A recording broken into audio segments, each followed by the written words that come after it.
Hello दोस्तों, आज हम पढ़ने जा रहे हैं मोहम्मद गौरी के बारे में। पिछले वीडियो में हम लोग महमूद गजनवी के बारे में डिस्कशन कर चुके थे।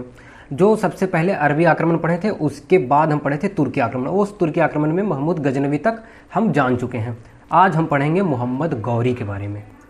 देखिए, सबसे इसके पहले जो महमूद गजनवी जो आक्रमण आया था, ठीक है, जो महमूद गजनी आया था, मोहम्मद गजनी जो हिंदुस्तान में अटैक किया था, उसका सिर्फ हिंदुस्तान में अटैक करने का एक ही पर्पस था कि गजनी में एक बहुत बड़ा साम्राज्य बनाना और हिंदुस्तान से धन दौलत को लूटना। धन लूट करके वो हिंदुस्तान से ले जाता था गजनी, और वहाँ एक बहुत बड़ा एम्पायर बनाता था, ठीक है, बहुत बड़ा साम्राज्य बनाता था। उसका बस एक ही मकसद था, ठीक है, एक ही मकसद था हिंदुस्तान में आक्रमण करने का महमूद गजनवी का, धन को लूटना, धन लूटना, धन दौलत लूटना, हिंदुस्तान के धन को लूटना, ठीक है। लेकिन मोहम्मद गौरी का उससे उल्टा मकसद था। इसका मकसद था हिंदुस्तान में मुस्लिम साम्राज्य को बढ़ाना, मुस्लिम साम्राज्य की स्थापना करना, मुस्लिम साम्राज्य को बढ़ाना, बहुत विस्तार करना, पूरे हिंदुस्तान में मुस्लिम साम्राज्य को बढ़ाना, ठीक है। मोहम्मद गौरी का ये मकसद था, सिर्फ साम्राज्य बढ़ाना। अब देखिए मोहम्मद गौरी के बारे में। देखिए अफगानिस्तान में जब गजनी वंश का पतन हो जाता है, ठीक है, जब मोहम्मद गौरी के जो पहले महमूद गजनवी जो थे, तो जब गजनी वंश का पतन हो जाता है, गजनी वंश समाप्त हो जाता है, तो उसके बाद गोरी कबीला, ठीक है, वहाँ एक कबीला रहता है, एक छोटा सा कबीला रहता है, गोरी कबीला, उसको गोर कबीला बोलते हैं। और उस कबीले में संसवानी वंश के लोग रहते थे। जो उस कबीले में जो लोग रहते थे वो संसवानी डायनेस्टी के रहते थे, ठीक है, जिसके अनुसार मोहम्मद गौरी जो है वो संसवानी डायनेस्टी का था। और उसी कबीले का ये जो मोहम्मद गौरी जो थे वो सरदार थे पहले। और जब गजनी साम्राज्य का पतन हो गया, तो वही मोहम्मद गौरी वहाँ का राजा बन गए, वहाँ का शासक बन गए, ठीक है, गौरी का। देखिए मोहम्मद गौरी, यहाँ देखिए मोहम्मद गौरी, इनका जन्म 1149 ईस्वी में हुआ था, गौर में हुआ था। गौर अफगानिस्तान में है, ठीक है, अफगानिस्तान में है। गजनी साम्राज्य खत्म हो गई। गजनी साम्राज्य के खत्म होने के बाद ये मोहम्मद गौरी संसवानी वंश के शासक बन गए, ठीक है, संसवानी वंश के राजा बन गए। ये गजनी साम्राज्य के अब नए राजा हो गए मोहम्मद गौरी। देखिए अब मोहम्मद गौरी हिंदुस्तान में 1178 में आक्रमण करते हैं, ठीक है। कब करते हैं? 1178 में आक्रमण करते हैं और ये राजा बनते हैं। 1173 में राजा बन जाते हैं। उसके बाद 1178 में सीधा आक्रमण करते हैं हिंदुस्तान पे, ठीक है। तो हिंदुस्तान पे ये कहाँ आक्रमण करते हैं? ये चले जाते हैं, ये आक्रमण करते हैं कहाँ? गुजरात। ये जो हमारा गुजरात जो है, ठीक है, ये कहाँ आक्रमण करते हैं? ये सीधा आक्रमण करते हैं गुजरात पे।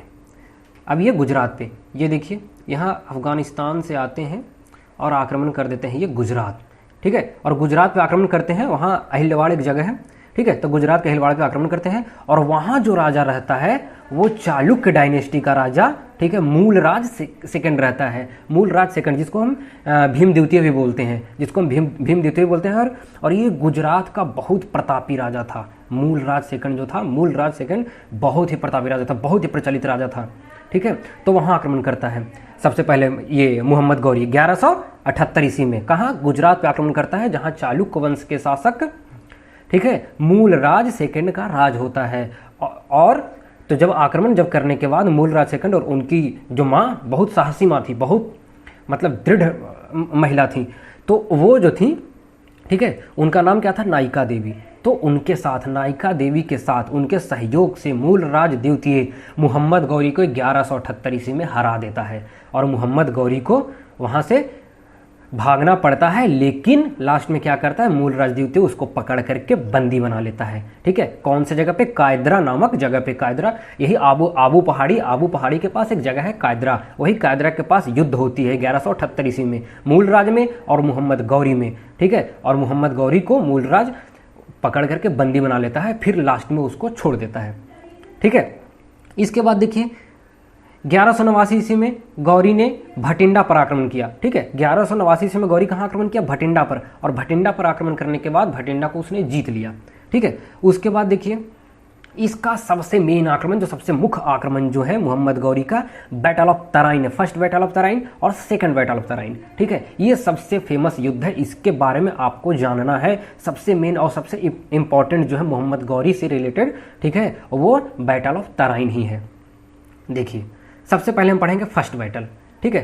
तो देखिए फर्स्ट बैटल ऑफ जो तराइन हुआ था, ये पृथ्वीराज चौहान और मोहम्मद गौरी के बीच में हुआ था, ठीक है। जब मोहम्मद गौरी हिंदुस्तान पे अटैक किया, ये यहाँ देखिए दिल्ली पे, ठीक है। कहाँ ये अटैक किया?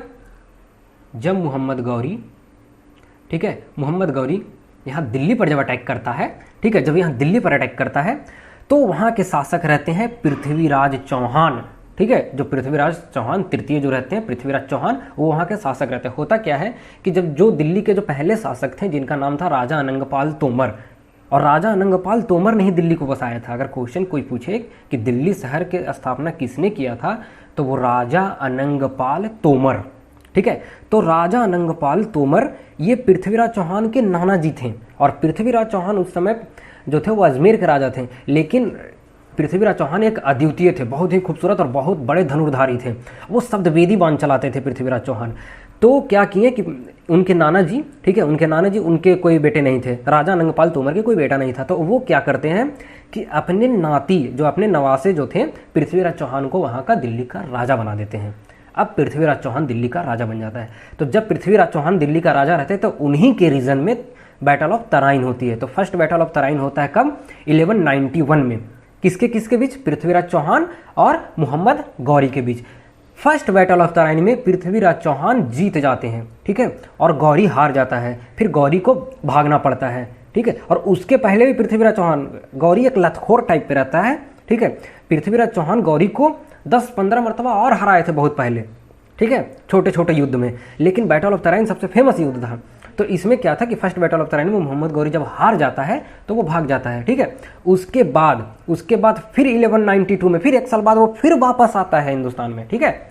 और फिर वापस आने के बाद फिर पृथ्वीराज चौहान और मोहम्मद गौरी के बीच सेकंड बैटल ऑफ तराइन छिड़ जाती है, ठीक है। तराइन जो है हमारा हरियाणा जो है, वहाँ जो करनाल डिस्ट्रिक्ट है, ठीक है, वहीं पे सरस्वती नदी के किनारे है जो तराइन, करनाल के पास, ठीक है, हरियाणा के करनाल डिस्ट्रिक्ट के पास सरस्वती नदी के किनारे है एक छोटा सा जगह तराइन, ठीक है। तराइन का एक मैदान है, वहीं युद्ध हुआ था। तो सेकंड बैटल ऑफ तराइन कब हुआ? 1192 में। किसके किसके बीच? पृथ्वीराज चौहान और मोहम्मद गौरी के बीच, ठीक है, पृथ्वीराज चौहान और मोहम्मद गौरी के बीच। अब ये युद्ध हमारी छिड़ गई, ठीक है। अब जैसे ही युद्ध छिड़ा तो इसमें क्या होता है कि इसमें पृथ्वीराज चौहान हार जाते हैं। क्यों?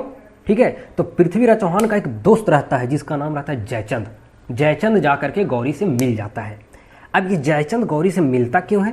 तो इसकी एक कहानी है, ठीक है, कि जयचंद की एक बेटी रहती है जिसका नाम था संयोगिता, ठीक है। तो संयोगिता और पृथ्वीराज चौहान दोनों मतलब आपस में प्यार करते हैं, ठीक है। जिस कारण क्या होता है कि जब इनको पता चलता है जयचंद को, तो जयचंद दुश्मन था किसका? ठीक है, पृथ्वीराज चौहान का। और जब ऐसी बात थी कि उनकी बेटी जो है वो पृथ्वीराज चौहान को चाहती है, तो उन्होंने क्या किया कि बहुत बड़ा स्वयंवर रचवाया। किसने? जयचंद ने बहुत बड़ा स्वयंवर रचवाया। और वहाँ क्या किया कि सब राजा को मतलब कि स्वयंवर के लिए बुलाया, लेकिन पृथ्वीराज चौहान को नहीं बुलाया। जब ये बात पृथ्वीराज चौहान को पता चली, ठीक है, तो जयचंद ने क्या किया था कि उनका एक पुतला बना दिया था। तो उनकी बिटिया जो थी, तो उनके पुतला में ही, पृथ्वीराज चौहान के पुतला में ही जब वरमाला डालने गई, उसी समय पृथ्वीराज चौहान आते हैं, उनकी बिटिया को उठा करके लेकर चले जाते हैं और फिर शादी कर लेते हैं। तो ये उनके दिमाग में, जयचंद में घुसा रहता है कि भाई हम पृथ्वीराज चौहान को छोड़ेंगे नहीं। एकदम जयचंद पूरा पृथ्वीराज चौहान पे गुस्सा हो जाता है, ठीक है। तो इसीलिए वो क्या करता है कि जा करके, ठीक है, जब सेकंड बैटल ऑफ तराइन छिड़ती है तो मोहम्मद गौरी के सेना से मोहम्मद गौरी से जाकर मिल जाता है, ठीक है। और उस समय पृथ्वीराज चौहान की सेना में 3 लाख सेना थे टोटल, ठीक है। और वो क्या करता है, जयचंद की अपनी सेना को भी उसमें मिला देता है, जिस कारण, ठीक है, क्या होता है कि पृथ्वीराज चौहान जो है वो हार जाते हैं, ठीक है। पृथ्वीराज चौहान हार जाते हैं, यानी जयचंद बहुत बड़ा गद्दार था। अगर जयचंद जैसा गद्दार हिंदुस्तान में नहीं होता था, मुस्लिम साम्राज्य की जो सत्ता थी हिंदुस्तान में नहीं होती, ठीक है। अब देखिए, तो क्या है कि अब पृथ्वीराज चौहान को बंदी बना करके गौरी लेकर चला जाता है, ठीक है। अब ये क्या होता है कि एक अजमेर में एक प्रतियोगिता होती रहती है, ठीक है। गौरी एक प्रतियोगिता करवाता है तीरंदाज का। तो उसी समय क्या था कि चंदवर दाई भी आता है, ठीक है। चंदवर दाई कौन था? चंदवर दाई जो था, इसने एक पुस्तक लिखी थी पृथ्वीराज रासो, जो पृथ्वीराज चौहान के नाम पे, ठीक है, पृथ्वीराज रासो है, ठीक है। पृथ्वीराज चौहान का जीवनी है जिसको चंदवर दाई ने लिखा था। चंदवर दाई कौन था? ये पृथ्वीराज चौहान का दरबारी कवि था और पृथ्वीराज चौहान का बहुत प्रिय था, ठीक है, और दरबारी कवि भी था।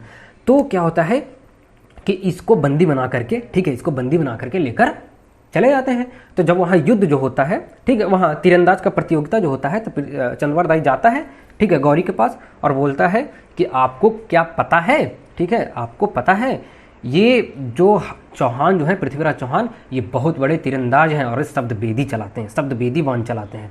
अब ये सुन करके गौरी कहता है कि अब तो ठीक है, ये खेल हम भी देखेंगे कि पृथ्वीराज चौहान कैसा शब्दवेदी बाण चलाते हैं, ये खेल हम भी देखेंगे, ठीक है। तो होता क्या है कि चंद्रवर दाई जब बता देता है तो क्या किया जाता है कि पृथ्वीराज चौहान का, ठीक है, पृथ्वीराज चौहान को पकड़ के लाया जाता है, ठीक है, और उनको कहा जाता है कि एक सैनिक को बुलाया जाता है, सैनिक के सर पे एक सेव रखा जाता है, ठीक है। और मोहम्मद गौरी बोलता है पृथ्वीराज चौहान से कि तुम इतने बड़े तीरंदाज हो तो ये सेव को तुम, ठीक है, बिना देखे मार के दिखाओ, सेव को काट को दिखाओ, तब हम तुम्हें माने, ठीक है। तो इतने में क्या होता है कि चंद्रवर दाई जाकर पृथ्वीराज चौहान को कहते हैं कि महाराज, ठीक है, आप बाण चलाइए, ठीक है, और प्रतियोगिता मतलब शुरू करिए, बाण चलाइए, ठीक है। तो इतने में क्या होता है, अब क्या होता है कि वो जो बाण, वो जो ये जो सेव रखी थी, ठीक है, तो इसमें क्या होता है कि जो चंद्रवर दाई जो है, ठीक है, चंद्रवर दाई एक कविता बोलता है, किसको, पृथ्वीराज चौहान को एक कविता सुनाता है, ठीक है। तो उसमें जो उन्होंने जो चंद्रवर दाई जो कविता सुनाते हैं, उस कविते में क्या है ना, देखो, ठीक है, कि 4 बांस 24 गज अंगुल अष्ट परमान, ताऊ ऊपर सुल्तान है मत चूको चौहान, ठीक है। 4 बांस 24 गज अष्टंगुल परमान, ताऊ पर ताऊ है मत चूको चौहान। इसका कहने का मतलब कि देखिए यहाँ पे जो है ये पृथ्वीराज चौहान है, ठीक है, और यहाँ पे ये सैनिक है 4 बांस पे, और फिर 24 गज पे क्या है, ठीक है, 24 गज पे क्या है कि सुल्तान की ये सिंहासन है, ठीक है, और उस पर अष्टंगुल पर वो सुल्तान बैठा हुआ है, ठीक है। और वो बता रहे हैं, ठीक है, वो एक कविता से बता रहे हैं किसको, पृथ्वीराज चौहान को, ठीक है। अब यहाँ से क्या होता है कि अब ये पृथ्वीराज चौहान ऐसा बाण चलाते हैं कि सेव भी कट जाता है और साथ साथ मोहम्मद गौरी भी मारा जाता है, ठीक है, मोहम्मद गौरी की भी मृत्यु हो जाती है, ठीक है। ये सेकंड बैटल ऑफ तराइन की कहानी थी। अब इसके बाद देखिए, अब यहाँ देखिए, अब 1194 में, ठीक है, जब 92 में सेकंड बैटल ऑफ तराइन खत्म हो जाती है, तो उसके बाद, ठीक है, अब मोहम्मद गौरी सोचता है कि जयचंद ऐसा गद्दार जब अपने राज्य के दोस्त पृथ्वीराज चौहान को धोखा दे दिया, ठीक है, जो उनकी बेटी से शादी का था, मतलब दामाद भी था, उसको धोखा दे दिया, तो वो हम कौन सी खेत की मूरी है, हमको भी वो धोखा दे सकता है, ठीक है। तो अब क्या करता है कि मोहम्मद गौरी ये आ जाता है हिंदुस्तान फिर से बैक, और राजा जयचंद के पास पहुंच जाता है वो, और वही चंदावर का युद्ध होता है किसके बीच, ठीक है, मोहम्मद गौरी और जयचंद के बीच। बैटल ऑफ चंदावर, ठीक है, कब होता है, 1194 में, मोहम्मद गौरी और राजा जयचंद के बीच, ठीक है। राजा जयचंद राठौर राजा था कन्नौज का, ठीक है, कन्नौज के राजा जयचंद के बीच मोहम्मद गौरी और राजा जयचंद के बीच बैटल ऑफ चंदावर होती है, जिसमें मोहम्मद गौरी जीत जाता है और जयचंद हार जाता है, जयचंद मारा जाता है।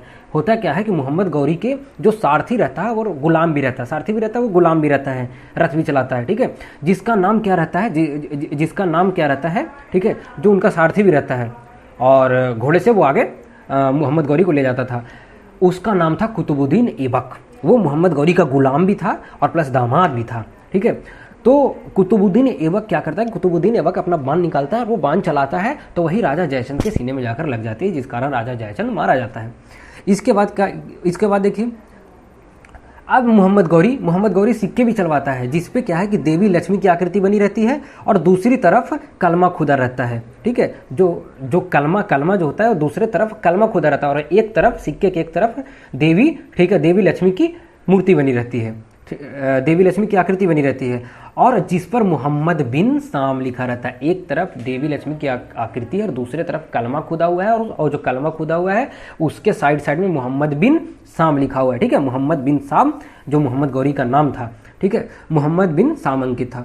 फिर गौरी ने क्या किया कि 56 ग्रेन का दिल्ली वाला नाम का सिक्का चलवाया था, ठीक है, मोहम्मद गौरी क्या किया था कि 56 ग्रेन का दिल्ली वाला नाम का सिक्का चलवाया था। और उसके बाद गौरी के सेनापति, गौरी के जो सेनापति रहता है जिसका नाम क्या रहता है, बख्तियार खिलजी। ठीक है, बख्तियार खिलजी ये क्या करता है कि ये ईस्ट इंडिया, ठीक है, को जीत लेता है। ईस्ट इंडिया पहुंच जाता है, ठीक है, इंडिया के ईस्ट साइड में पहुंच जाता है और वहां जीत लेता है। बंगाल, बिहार, ये सबको जीत लेता है। और उसके बाद वहां क्या करता है कि वहां एक बहुत ही फेमस यूनिवर्सिटी रहती है, दुनिया की बहुत फेमस यूनिवर्सिटी रहती है जिसका नाम रहता है नालंदा यूनिवर्सिटी और विक्रमशिला यूनिवर्सिटी।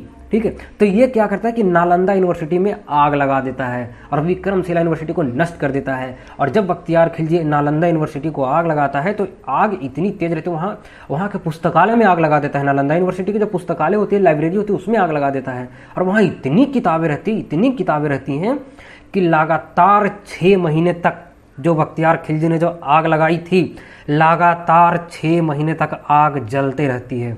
ठीक है, 6 महीने तक आग जलते रहती है। अभी भी आप नालंदा जाकर देखिए तो वहाँ जो नालंदा का जो खंडहर है, जो आग जो मतलब इस तरीके से काला हो गया कि हाथ को अगर इस तरीके से फर्श पे रगड़िए, ठीक है, तो आपके हाथ में काले काले अभी भी कालिक लग जाएंगे। और उस जमाने में आग लगाया था कब, 1194-95 के आसपास इसने आग लगाया था। ठीक है, और अभी तक वो कालिक जो है अभी तक लग जाएगी आपको।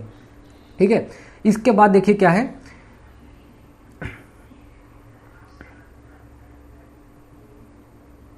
अब आगे देखिए, गौरी पंजाब के खोखरों को दबाने के लिए, ठीक है, 1205 ईस्वी में फिर से हिंदुस्तान वापस आता है।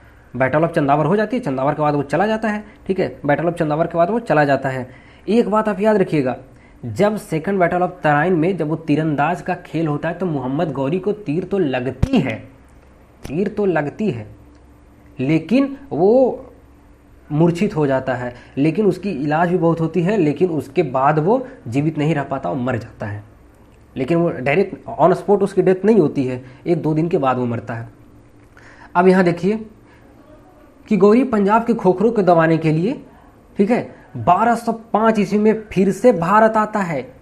ठीक है, फिर से भारत आता है और 1206 में खोखरों को परास्त कर देता है। और उस समय क्या रहता है कि उस समय जो तीरंदाज का जो खेल हुआ था पृथ्वीराज चौहान के साथ, तो वहाँ वो मूर्छित रहता है, तो बहुत मतलब अच्छे हालत में नहीं रहता है, मतलब स्वास्थ्य तो उसके बाद एक बार तीर लग गया तो भाई स्वास्थ्य तो गड़बड़ हो जाएगी।